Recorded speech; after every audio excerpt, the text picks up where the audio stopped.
Today we're going to start our self-portrait heads. A couple things you guys are going to need. You're going to need your stand. Some of the stands you may have to just make sure the nails are hammered in well. With mine I just put a quick paint on it just to kind of coat it. Sometimes they are kind of musty from the year before. You're going to need a caliper. This is for measuring your noggin. You will need a ruler. You'll need a bag of clay, and you'll need at least one or two garbage bags. So one of the things I like to do before I start, because it just makes life easier, is I actually put the whole stand in a garbage bag. Okay. Remember, with the stand, I took a hammer, I kind of hammered it down a little bit on the back side, just to make sure your nails are in there. And then I put a little paint on mine, and you can do that as well if you like. Okay. Now, what you might consider is the garbage bag should be able to come up and over the head sculpture once that it's made. And I generally will double bag it. Once I have my bag on there, I can peel that back so that I can work on the stand. I'm going to start first with the neck.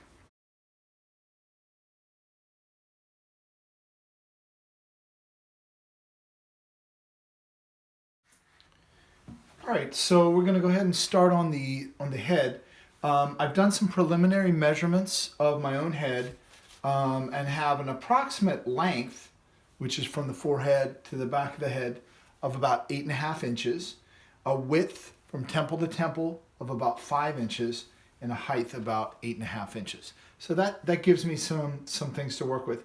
Now your neck has got a curvature to it, so you're going to notice it's going to have different measurements, whether it's you're measuring at the top or the middle or the back. So I put a couple of measurements to give me some rough ideas. And I use the caliper to do that. And then I'm going to use the caliper again when I make my sculpture to see if it has similar measurements. Just be really, really conscious. When when the clay is exposed to air, it's going to start to dry out. So thinking about this project, thinking about several weeks of working with this material. All right, so the first chunk I'm going to cut off is I'm going to make the neck. So I'm going to take my wire clay cutter and I'm going to cut off a chunk. And this, if I look at my bag of clay, is maybe 15%, 10 to 15% of the clay. Okay. Now, first thing is you always do with all clay is you're going to wedge it out. Okay. And since I have my neck measurements, I know the height is about 3 inches in the front, 4.5 inches in the back. So I want to keep that in mind. If you have a little paddle or piece of wood, that's a great way to kind of compress it. You can also, some of you picked up a rolling pin. You can use that. That's a great way to compress it or to pound it out. If not, the palm of your hand is very good. In fact, you're going for sort of a rounded shape. So this part of your palm of your hand is very effective to getting a neck shape.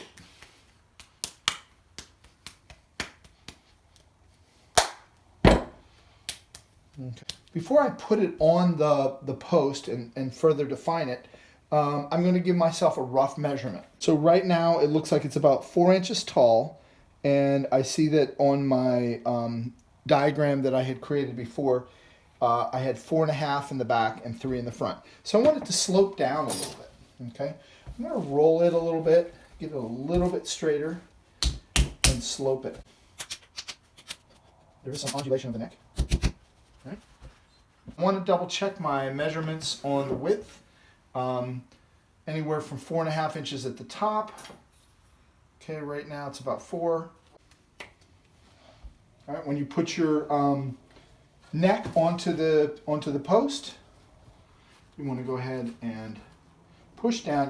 It's gonna pop out of the clay. It's gonna pop out a little bit here, so you get a little extra there. Okay. Now, a couple things to think about when you're at about this point. You want to go ahead and define it and make it look like a neck. Right now, it just looks like a blob. And so one of the things I like to do is take my palm of my hand and smooth it out as I go down.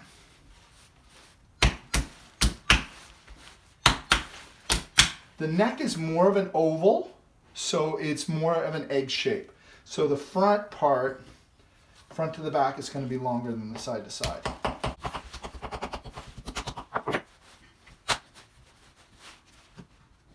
And you can use a wood modeling tool as well. If the clay starts to get dry, you can wet it a tiny bit, but don't over wet it. It's way too early to start wetting the clay.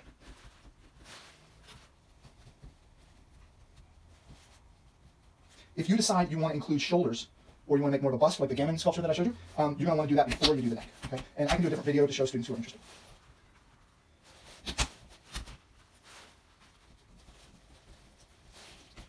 Okay, so there's a basic neck shape. It doesn't look like much right now, but now I'm going to check my measurements and see if they're similar or they're close to my preliminary measurements. So I had length 4.5 to 5 inches on mine. And you should do like I did, take some photographs and double check. So I'm right at 4.5 inches at the top, so that's good. It'll shrink a little bit, so I'm going to keep that in mind. The width, I had 3.5 inches in the middle. It's a little bit wide, so I can fix that a little bit. And then I need to adjust the slope a little bit. If you don't have a paddle, which many of you did not pick a paddle when you got, you can use a piece of wood. Works well. Even those wood Home Depot sticks will work great. Okay, so there's a basic neck shape. And that's the first step. There is more of an undulation in the back, so you might want to think about that. On mine, looks like I'm not quite getting it.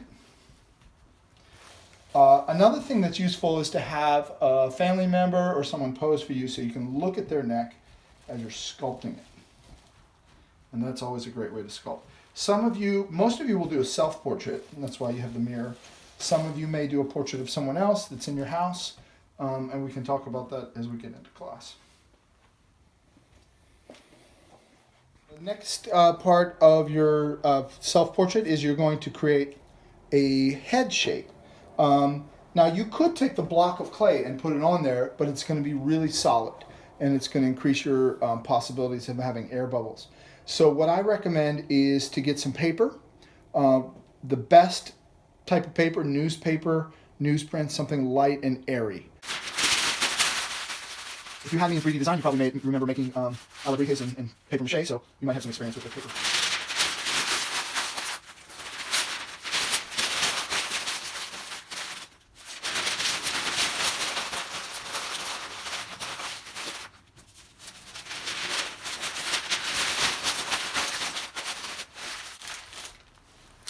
So that's about 5 or 6 sheets. I'm going to need some more for the back.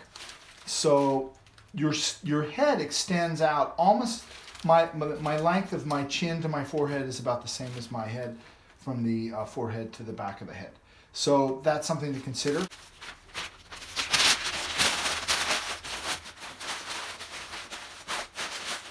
Okay, so that's roughly like a little mini skull, and I can make it a little bit more perfect.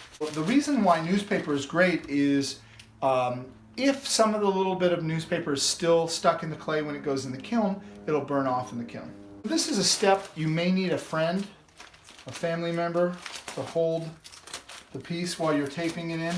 But what I want you to imagine is sort of the front of your head and then the back of your head. And you're kind of creating a paper skull. If you need newspaper or tape, you can come to the classroom. I have lots of materials you can borrow.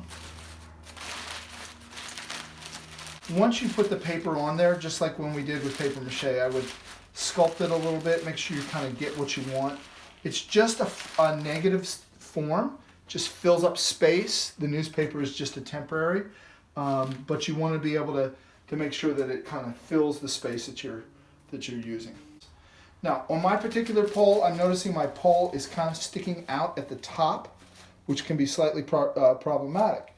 So you want to double check, do you have enough space? And if you don't like your stand, you can get it, come to school and get a different stand if it doesn't. Okay, so if you remember, I cut off maybe about 15%, 10 to 15% of the clay earlier. And so now I still have this block of clay and I don't want it to get dry. And what I want to do is cut it off in slabs and apply it to the surface. All right, I'm going to go ahead and cut my first slab. This is a 1-inch slab, and I could go thicker, but I want to start kind of small. I'm cutting, notice that I had sort of that almost that L or puzzle piece, and I'm going to apply it right above the neck, okay? And this is going to start to form my jawline, okay? So if I lay it in there and I think about how I do it, I save myself a lot of time as I go through. So this right here will start to become our jawline, and you can start to define that pretty soon, okay? So we got about halfway around the face. I'm going to cut another piece almost exactly the same size. Put that off to the side. Okay, so, and then I'm going to do the other side next. And again, same thing. And what we're going to try to do is co-join these two pieces in the front. Now the clay is really wet. I did not slip and score it. One of the tools that's really helpful at this point is your metal rib. You can use a wood rib as well, but the metal rib will help co-join those two pieces. Now, you may want to think about, oh shoot, that's where I joined it. And we're going to be doing a lot of work on the front of the face, obviously with her nose and her eyes and all the features. So, something to be mindful of that you made a connection there, okay? This is your other jawline over on this side. And again, a wood modeling tool works great. Piece of wood, one of those Home Depot sticks, something that can get in there, okay? Now, I'm noticing that I need to define that bottom of that jaw a little bit. So I put the stick under there to hold it. Okay. And like I say, we're just right now just creating a basic form, and we will modify and improve this in a few minutes. Okay. There's kind of the front of the face. Now, what I want to do next is I'm going to go ahead and put a piece up over the top. Now, on my particular board, I have a piece of wood sticking out. So that's going to be a problem for me. I may end up putting some shoulders on there just to lift it up. So what I'm going to do is I'm going to lift it up, and I'm going to give a slight shoulder. Okay, not a full shoulder, but a slight shoulder. So what I'm going to do is on my piece, I'm going to physically, and I'm going to take this off the stand so you can see, I'm going to twist it a little bit. And the clay is probably a little sticky on there, but I'm going to give it a little twist. There we go. And then see if I can lift it up just a little bit. Perfect, perfect. Okay. And again, this is because I do not want that post sticking out of the top of my head. So I'm going to add a slight shoulder on both sides. And I guess in hindsight, I could have done this first. So you could cut like a little slab, like a chunk. Okay. All right, let's take a look at how that looks. Okay. I need to modify that, but it has lifted it up. The post is no longer sticking out, okay? And so if you have that problem at home, that's an easy solution to fix that. And then I can work on the shoulders in a minute too. All right, next up is the top of the head. So I'm going to go ahead and cut, again, about a 1-inch thick slab that's going to fit right in there, okay? So when I do this, I want to think about the location and then making it fit. So right now it looks a little big, but it will be compressed. So I'm going to kind of pop it on there. Okay. God, it's almost like he's got bangs there. You can use, again, a wood stick. If you have a paddle, great. You can come borrow a paddle. I have paddles at school. You can use a little piece of a 2x4, works pretty good. Something to kind of pound that in and connect. Okay, same thing on the side.